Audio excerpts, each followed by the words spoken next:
ओम शिवा जय माता दी। पुनः स्वागत है आप सभी का बहुत प्यारे से कर्क राशि के और कर्क लगन के बड़े हमारे प्यारे प्यारे जहाँ तक फरवरी 2026 मासिक राशिफल कैसा जाने वाला महीना उसके ऊपर बात करेंगे।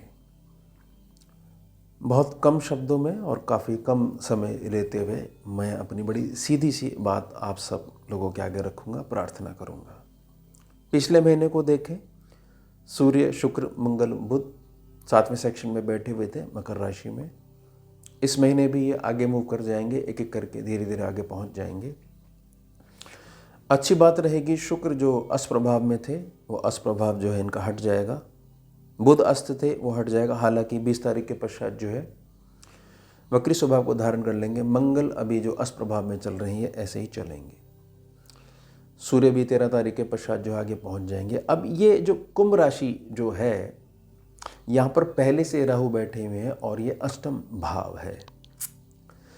अष्टम भाव में अगर कुछ भी स्कैनिंग विद्या के अनुसार और केवल स्कैनिंग विद्या के अनुसार अगर कुछ अच्छा देखना है तो उसको एक छोटी सी खिड़की मान लीजिएगा जिसमें से भविष्य दर्शन होता है ना। कुछ भी मृत्यु है, डेंजर है, पाताल है, अलग प्रकार की विद्याओं का घर है, ठीक है, सब्जी है, लेकिन जो देखना चाहते हो वही दिखता है।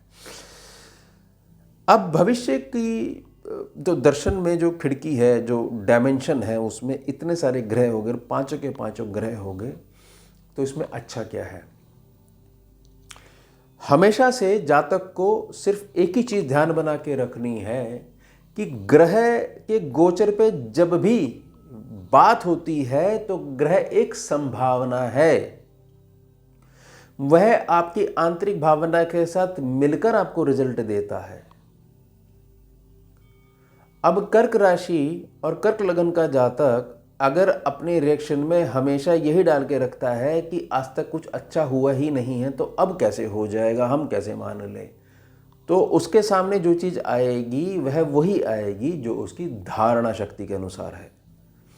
और जो जातक जो हमेशा किसी न किसी घटना में से कुछ न कुछ शुभता निकाल ही लेता है तो उसके सामने कितनी भी विपरीत परिस्थिति क्यों ना आ जाए, कैसी भी विषमता क्यों ना आ जाए, वह उसमें से भी कुछ अच्छा निकाल कर आगे जो है अपनी यात्रा को कंटिन्यूटी में बनाकर रखना जानता है, क्योंकि उसकी नीयत में आगे चलना है, वो एक्सक्यूज़ नहीं देना चाहता। उसी प्रकार से ये जो अष्टम भाव है इसमें जो 5 ग्रह बैठे हुए हैं, जातक कहता है कि जब इतने ग्रह बैठ जाएंगे तो कोई काम होगा ही नहीं। और दूसरी तरफ जातक कहता है जब इतने ग्रह बैठ जाएंगे तो कुछ तो होगा ही, पहले तो इकट्ठे नहीं थे, अब इकट्ठे तो हो गए, कम से कम कुछ तो अच्छा हो जाएगा, तो उसी हिसाब से जातक को फल मिल जाएगा। इससे ठीक अगले भाव में शनि बैठे हुए हैं। 9वें सेक्शन का शनि जो है बहुत सारी चीज़ों में हमारे मन के अनुसार स्थान परिवर्तन दे भी सकता है और नहीं भी दे सकता है। अब कर्क राशि कर्क लगन का जातक को यह भी समझना पड़ेगा कि ठीक 12वें भाव में अतिचारी और वक्री बृहस्पति की सीधी दृष्टि जो अब तक राहु के ऊपर पड़ रही थी, जो कि अष्टम भाव में बैठे हुए हैं, इन चारों ग्रहों के ऊपर भी पड़ेगी, तो उनके ऊपर लोड पड़ना ही पड़ना है। हालांकि अतिचारी तो बहुत ज़्यादा ऐसी कोई संभावना नहीं है कि बृहस्पति के फलों में कमी आ जाएगी। साथ ही साथ केतु भी धन भाव में सिंह राशि में बैठे हुए हैं, वह भी स्थान को देख रहे हैं। एक दूसरे सेक्शन में बैठा हुआ है, एक 12वें सेक्शन में बैठा हुआ है, और एक दूसरे से बहुत ज़्यादा अंदर से जुड़े हुए ग्रह हैं, ये केतु और बृहस्पति। तो मैं ठीक ठीक गणना क्या समझाना चाह रहा हूँ, मैं ये समझाना चाह रहा हूँ कर्क राशि और कर्क लगन के जातक ना तो गुस्सा करने से कोई काम होता है, ना झुंझलाने से कोई परिस्थिति बदल जाती है। पूर्व में करी गई सटीक प्लानिंग ही हमेशा आपको आगे बढ़ाती है। और वो प्लानिंग के साथ कि ऐसे हमने इतनी अच्छी प्लानिंग करी फिर भी काम क्यों नहीं हो रहा है, क्योंकि आगे कर्म का स्वरूप बदल रहा है। तो ये अष्टम भाव में जो बैठे हुए ग्रह हैं, आप जो है अगर किसी स्थान से बंद कर रहना चाहते हो तो ये आपको फिर उसी हिसाब से रिजल्ट देंगे। अगर आप थोड़ी सी दूर की सोचते हो, क्योंकि मैंने बताया ना भविष्य दर्शन की खिड़की है ये एक, तो ये आपको दूरगामी सोच के रिजल्ट अभी से देने लग जाएंगे। अब दूरगामी सोच के रिजल्ट अगर आपको अभी लेने हैं तो हाथ में आया हुआ लाभ है उसको हल्का सा छोड़ना पड़ेगा आपको, सीधा सा अर्थ है कि जो जातक जो है अपने काम धंधे को लेकर बहुत ज़्यादा कश्मकश में लगे हुए हैं कि आगे आने वाले समय में क्या होगा। स्वाभाविक बात है कि रुपये पैसा जो है वो है तो 10 चीज़ें हमारी ज़िंदगी में चलती हैं, एक बेसिक नीड है। तो उसके संबंध में हमारे को कोई भी सटीक उत्तर नहीं मिल पा रहा है, इसलिए जो है हम बहुत ज़्यादा ग्रहों में उलझना हमने शुरू कर दिया है। तो सीधी सी घटना है कि कुछ बड़ा प्राप्त करने के लिए कुछ छोटी चीज़ों को छोड़ना आना चाहिए। हम जहाँ तक बोलता है कि ऐसी स्थिति बन रही है कि मुझे जॉब छोड़नी पड़ेगी और व्यापार करना पड़ेगा, तो गारंटी क्या है व्यापार चल जाएगा?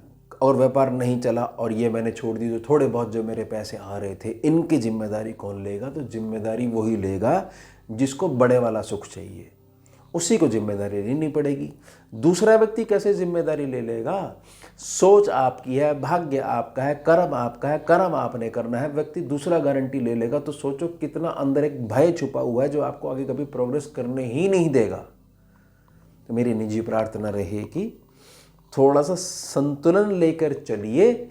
फरवरी में एक बहुत बड़ा बदलाव होने वाला है और इसका मतलब ये नहीं है कि उसके बाद आप अगले व्यक्ति से गारंटी पेपर लीजिए कि लिख के दीजिएगा कि आगे कभी भी जीवन में मेरे मन के हिसाब से कोई भी चीज़ जो है वो बदलेगी नहीं, जैसा मैं चाह रहा हूँ वैसी चीज़ें होंगी तो फ़ायदा है।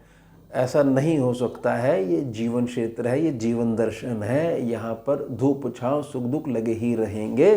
संतुलित व्यवहार वाला व्यक्ति ही इसमें आगे बढ़ता है।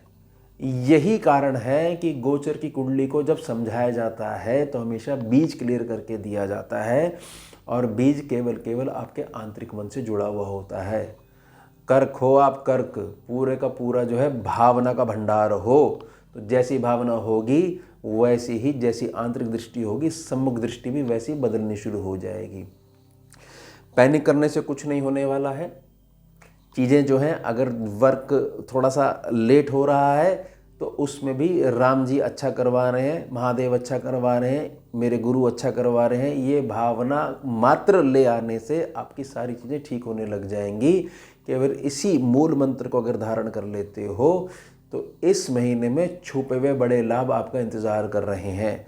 मैंने सिर्फ आपको ये प्रार्थना करी है कि मैं ये नहीं कह रहा हूँ कि जो सोच के बैठे वो नहीं होने वाला है, लेकिन आप उसको थोड़ा छोड़ो तो सही। आप उस पर ऐसे बैठे हुए हो कि जब तक ये नहीं हो जाएगा मैं कोई दूसरा कार्य नहीं कर सकता, और उसका रिजल्ट जो है पूरा घर जो है झुंझलाहट के रूप में, गुस्से के रूप में पूरा घर जो है परेशान हो रखा है। केवल मैं उसके लिए प्रार्थना कर रहा हूँ। जंगल में नहीं बैठे हुए हो, परिवार के साथ बैठे हुए, समय धीरे धीरे बदल रहा है।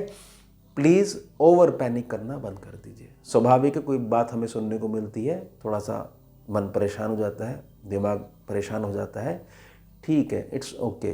लेकिन इसका मतलब ये नहीं कि सारे दिन आपके एक जैसे जाएंगे। रात्रि है, रात्रि हटेगी, सूरज निकलेगा, प्रकाश आएगा। तो यह हो गया हमारा उत्तम विषय। मिलते हैं आपसे अगले भाग में नए विषय के साथ। जुड़िए और जोड़िए। हम शिवा। जय माता दी।